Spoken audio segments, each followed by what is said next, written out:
तुझे देखकर छी बोलते हुए भी शर्म आ रही है। हाय बेब्स। उनके और मेरे बीच में क्या था? कुछ नहीं, दोस्त हैं हम। देखकर तो ऐसा नहीं लग रहा है कि तुम दोनों सिर्फ दोस्त थे। मुझे तो कुछ और ही लग रहा है। क्या फर्क पड़ता है सीमा, हम क्या थे और क्या नहीं। वैसे भी इस वक्त हमारे बीच में जो कुछ भी चल रहा है उससे तो साफ पता चल रहा है कि हम दोस्त नहीं हैं। एंड आई होप कि आगे चल के दुश्मनी भी ना हो। मैं जा रही हूँ। नहीं, तुम नहीं जा सकते। हे नाथों के नाथ भोलेनाथ, हे नाग नागिनों के देव महादेव, कोई रास्ता दिखाइए। राधा, असुर का अंत करने के लिए तुम्हें ही चुना गया है, तो शिव जी तुम्हें सही रास्ता क्यों नहीं दिखाएंगे? अगर शिव जी ने तुम्हें चुना है मेरी जगह शेष नागिन के लिए, तो उसकी एक वजह है। फिलहाल हमारा निशाना ललित है और मेरी कड़ी नजर है उस पर। वो 4 चेहरे जो उस दिन चॉपर में उड़े थे, वो जरूर ललित से बात करने की कोशिश करेंगे। हमें सतर्क रहना होगा। दीदी एक बात बताइए, उस दिन जब आप ललित के वो गुप्त कमरे में गए थे जहाँ वो 4 चेहरे उसका इंतजार कर रहे थे, और आपने कहा था कि आपके आने की आहट सुनते ही वो डर के भाग गए, क्या उस गुप्त कमरे में आपको कोई सुराग मिला था? नहीं, मुझे वहाँ कोई सुराग नहीं मिला था, लेकिन फिर मैंने दूसरे कमरे की तलाशी ली और वहाँ मुझे कुछ मिला। तो मुझे एक तिजोरी मिली थी। इंसान का पैसा हो या राज हमेशा तिजोरी में ही बंद होता है।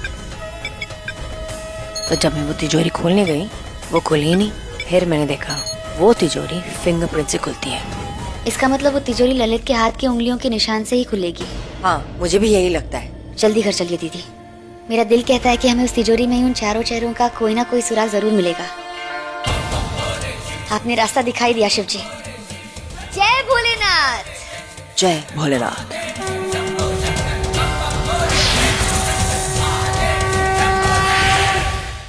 मॉम, पैकिंग हो गई, चले।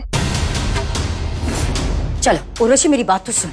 कमाल है सीमा, शब्दों के तीर मार मार के जान ले लेगी पर जाने नहीं देगी। मैं एक पल भी इस घर में और नहीं रुकूंगी। और आंटी, यहाँ रुकने का कोई मतलब भी नहीं है ना। इस घर में हमारी कोई इज्जत है? मॉम आपकी बेस्ट फ्रेंड है, उसके बावजूद आपके रहते हुए इनकी हमारी सेल्फ रेस्पेक्ट मर गई यहाँ पे। और आपने क्या किया? कुछ नहीं। ये कर भी क्या सकती है? कुछ भी नहीं, क्योंकि अब जो कुछ भी करना है मुझे करना है और मैंने डिसाइड कर लिया है दैट आई एम लीविंग। मैं जा रही हूँ। उर्वशी, उर्वशी मेरी बात तो सुन ना। जा रहे हैं आप?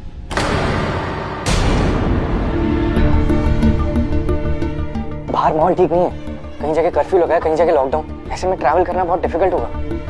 और आप अभी कैसे जा सकते हैं? अभी तो मिनिस्टर अंकल आए भी नहीं। एटलीस्ट जब तक वो नहीं आते तब तक तो रुक जाइए।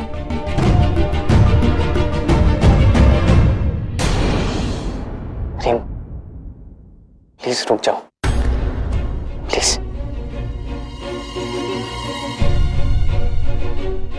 मॉम, उर्वशी, रितेश बिल्कुल सही कह रहा है। इस माहौल में तो बाहर जाएगी तो बहुत ही रिस्की है। और वैसे भी ये घर तेरा ही घर है, तो रुक जाना यहाँ।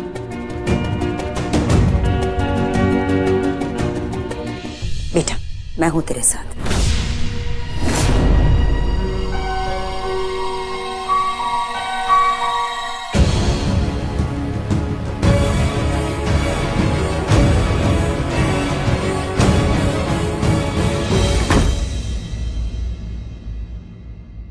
रिम, मुझे प्रथा चाहिए और उसे मैं अपनी लाइफ में लाकर रहूंगा। तुम्हें भी अपनी लाइफ में ऋषभ चाहिए ना? रिम, अगर हम दोनों एक हो जाए तो वो जो है ना हमारे, उन दोनों को हम अपनी लाइफ में ला सकते हैं। प्लीज यार।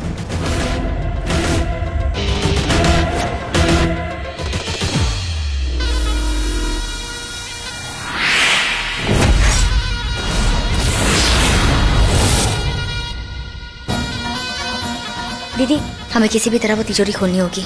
आप कुछ भी करके किसी भी तरह ललित को कमरे में लेके आओ।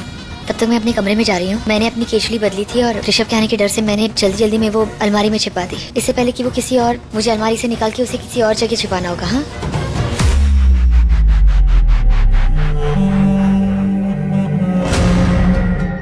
ये प्रथा अलमारी से क्या निकाल कर छिपाने की बात